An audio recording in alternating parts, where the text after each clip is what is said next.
లేదని ఏడిస్తే కనికరముతో కరిగిపోయే ప్రేమ గల దేవుడు నిశ్చయముగా నిన్ను దర్శించబోతున్నాడు.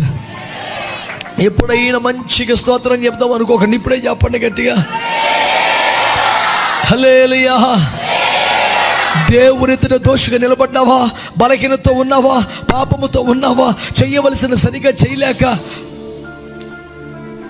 మొక్కుబడి తీర్చక, తీర్మానం నిలబడక,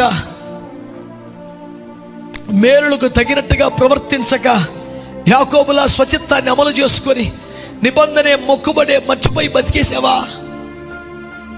ఈ రాత్రికి దైవజనములు అడుగుతున్నాను, ఆయన దగ్గర కన్నీరు కార్చవలసిన ఇంతకంటే మంచి సందర్భం ఇంకొకటి లేదని జ్ఞాపకం చేస్తున్నాను.